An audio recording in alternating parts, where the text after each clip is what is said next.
Halo semua, kami dari kelompok 6 dari kelas 9D akan membuat vlog singkat yang bertemakan bangunlah jiwa dan raganya untuk kalangan gigs termasuk kita-kita saat ini. Tapi sebelum itu kita perkenalan dulu yuk. Di sini ada saya Jo Faktin itu nomor 24 dari kelas 9D. Saya Efraim Jonathanika absen 14 dari kelas 9D. Saya Gabriel Ajelas absen 18 dari kelas 9D. Saya Kristan Moses Alvarel absen 11 dari kelas 9D. 'Cause I'm lost in the way you move, the way you feel. One kiss and fall in love with me. Possibilities, I look like all you need. Psikologi ialah suatu ilmu yang mempelajari tentang aspek-aspek kejiwaan dan kepribadian individu dan kelompok. Bidang cangkupannya ialah proses mental atau emosional dan karakteristik perilaku individu maupun kelompok. Antropologi mempelajari perkembangan evolusi manusia yang mencakup unsur fisik, sosial, dan budayanya. Sesuai dengan bidang orientasinya, antropologi dapat dibedakan dalam antropologi fisik, sosial, dan antropologi budaya.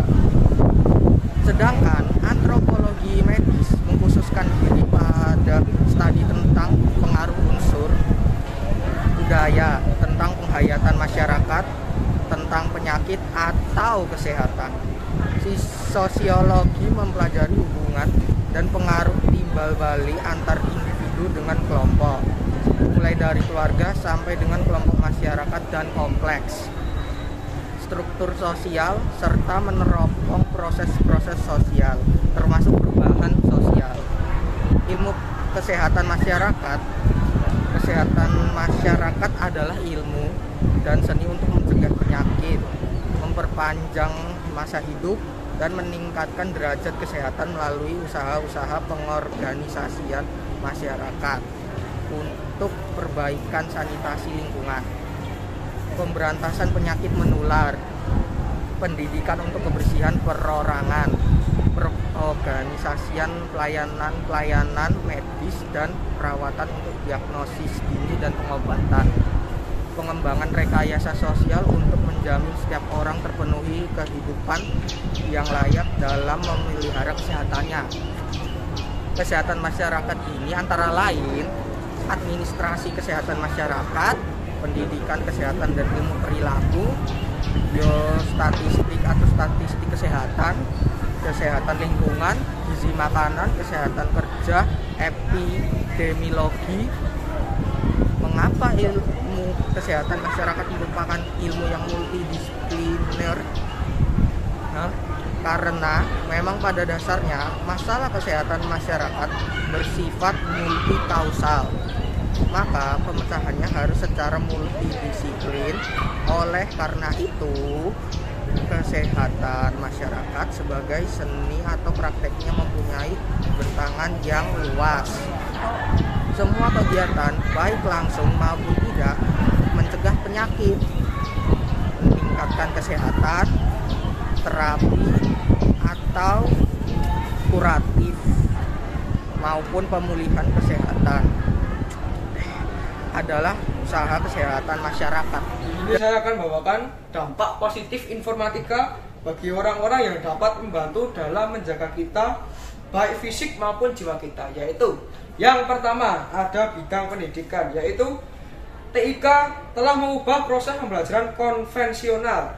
Setidaknya ada 5 pergeseran itu, yakni dari pelatihan ke penampilan, dari ruang kelas ke mobilitas, dari kertas ke media online, dan dari fasilitas fisik ke fasilitas jaringan kerja, dan dari waktu siklus ke waktu yang nyata. Oleh sebab itu, sangat memungkinkan sekali guru dengan siswa atau dosen dengan mahasiswa mengadakan proses belajar tatap muka, dapat terhubung dalam proses belajar menggunakan peralatan TIK. Dari sisi waktu dan biaya, TIK dapat mengefisiensikannya, dan saat ini proses belajar online atau e-learning terus berkembang. E-learning dapat dikembangkan sekaligus untuk mengajar dan memberikan tugas, hingga tempat mengumpulkan tugas secara daring seperti saat pandemi kemarin. Dan yang kedua ada bidang kesehatan. Dalam bidang kesehatan, salah satu penerapan TIK pada manajemen rekam medis menggunakan kartu pintar atau smart card. Hanya dengan memasukkan data pada kartu itu, tenaga medis atau yang berkepentingan bisa memperoleh riwayat penyakit pasien dan penanganannya. TIK juga dipakai pada pencitraan alat-alat medis seperti CT scan atau MRI. Dan yang terakhir adalah bidang bisnis. Dalam bisnis, penggunaan TIK diterapkan pada perdagangan secara elektronik atau e-commerce. Fitur ini memerlukan jaringan komunikasi internet. E-commerce memudahkan dua atau banyak pihak untuk melakukan transaksi tanpa harus bertemu langsung secara fisik. Dengan semakin majunya suatu teknologi dapat membantu kita dalam menyelesaikan masalah-masalah yang ada, seperti dalam meng-scan kartu kesehatan kita, dapat membuat petugas ini dapat mengetahui riwayat penyakit kita. Dan untuk pendidikan, dapat membuat proses pembelajaran dapat menjadi lebih mudah karena teknologi saat ini yang sudah berkembang. Dan hubungan dengan menjaga kesehatan fisik dan jiwa kita, yaitu dengan adanya teknologi, membuat pekerjaan menjadi semakin mudah dan membuat kita tidak menjadi stres karena kendala yang dihadapi saat belajar atau bekerja. Sekian dan terima kasih. Kasus bullying atau perundungan merupakan masalah yang menjadi sorotan akhir-akhir ini, terutama bagi kalangan anak-anak sekolah. Melansir laman resmi Bullying ke UK, bullying adalah perilaku yang ditunjukkan untuk menyakiti seseorang, baik secara fisik maupun mental. Sedangkan laman resmi Stop Bullying Go menyebutkan perundungan umumnya melibatkan perilaku agresif. Selain itu, bullying juga ditandai ketidakseimbangan kekuatan, bisa fisik, akses informasi, sampai popularitas, untuk menunjukkan kekuasaan pelaku atas korban. Dampak bullying bagi korban. Perundungan dapat menimbulkan dampak luas dan jangka panjang bagi korban. Melansir Very Well Health, dampak secara langsung bagi korban perundungan adalah rendahnya rasa percaya diri. Orang yang terus-menerus mengejek, gemuk, hitam, atau bodoh, perlahan-lahan percaya ejekan tersebut adalah benar. Korban yang sering dibully umumnya juga merasa marah, sedih, tidak berdaya, frustasi, kesepian, dan terisolasi dari lingkungannya. Jika dibiarkan terus-menerus, korban perundungan bisa merasa depresi dan bisa berakhir hingga bunuh diri. Saat anak-anak korban perundungan terus dibully dalam proses tumbuh dewasa, korban dapat mengembangkan interaksi sosial. Korban perundungan juga bisa sulit percaya kepada orang lain.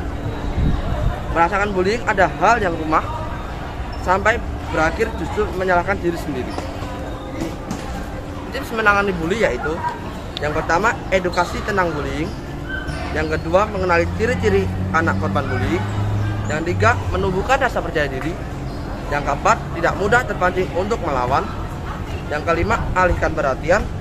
Yang keenam, jangan menunjukkan ekspresi takut atau sedih. Dan yang terakhir ialah jangan didiamkan. Kita dapat melaporkan hal tersebut pada pihak berwenang karena sudah ada undang-undang yang melindungi mengenai kasus bullying ini. Sekian dari saya, terima kasih. Menjaga kesehatan fisik merupakan hal yang penting pada saat ini, karena pandemi kita menjadi kesulitan dalam beradaptasi ke masa non-pandemi yang mengakibatkan kesehatan kita, baik itu fisik atau mental, kita menjadi lemah. Maka itu saya akan memberikan tips-tips mengatasi masalah tersebut. Tips dari saya adalah rutin olahraga. Langkah kaki harian Anda jauh berkurang. Tempat gym tutup dan Anda tidak bisa jogging bebas seperti biasanya. Lakukan olahraga ringan selama di rumah. Stretching, yoga, angkat barbel, lompat tali, dan sebagainya. Manfaatkan perlengkapan lain yang Anda miliki. Buat diri Anda berkeringat agar metabolisme tubuh bekerja optimal. Selain itu, olahraga juga dapat menurunkan tingkat stres dan depresi serta membakar kalori. pulang sekolah jalan kaki sampai rumah. Kami tutup video vlog ini. Salam hormat, terima kasih. Teman-teman, jangan lupa untuk like, comment, and share video ini agar bermanfaat bagi kalian. Terima kasih.